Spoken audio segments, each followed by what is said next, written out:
I knew I wanted to be in TV since I was very little. That's a long story for another day. But so in order to get there, though, I wanted to kind of learn everything, so I did radio too. So I was in my radio class, and I met another student of mine who introduced me to what was at the time shadow traffic, which is now called total traffic.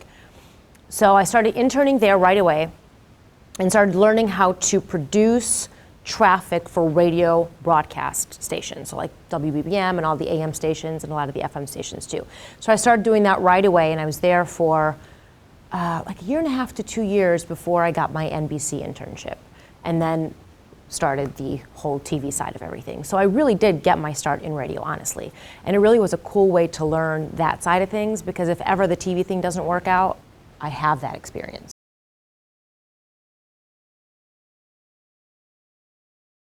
I got my first job in Dubuque, Iowa, and now I'm back home in Chicago. It took me about 11 years to get here, and here I am. I'm at the #1 station in Chicago, so I certainly can't complain. The biggest thing that's changed from then till now is social media. Everything is out there, right? And everything that I do, everything that I report on has to be, it's sort of like constantly self-promoting. I feel really awkward, but you're constantly talking about yourself and the stuff that you do. And that's really, really important, because in order for viewers to connect with you, they're not always watching TV, especially anymore. It's just not like that anymore. So you need to make it really accessible to them and very easy for them to get to your story. So I try and link all my stories on Facebook, on Twitter, on Instagram. I'm on like I think all the social media platforms by choice. You know, now they want us to, but I was always on there ahead of time.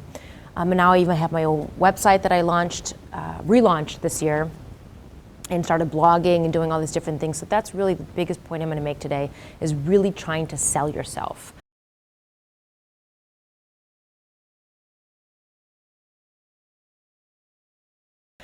A couple of things. How many of you guys are TV people? Is it okay? And then on air or off air? Off air? On air? Okay. Do you guys know about tvjobs.com? Oh, okay, good. tvjobs.com. Talent Dynamics. Do you guys know about Talent Dynamics? Get to know Talent Dynamics. They are free agents.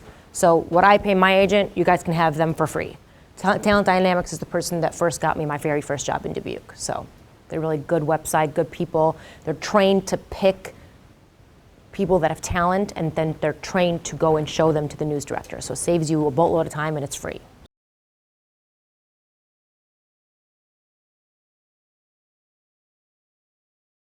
When I first got there 3.5 years ago, they said, "Hey, what do you think about doing traffic?" I said, "Oh, is this because of my traffic experience?" They said, "What traffic experience?" They had no idea that I had traffic experience, so they put me in front of a green screen, I did my thing, and all of a sudden I was filling in for Roz Viren, who's been doing it for 30+ years. So it's been an amazing opportunity, it's been an amazing journey. It hasn't been always easy, but I'm here where I want to be, and I'm doing the things I want to do.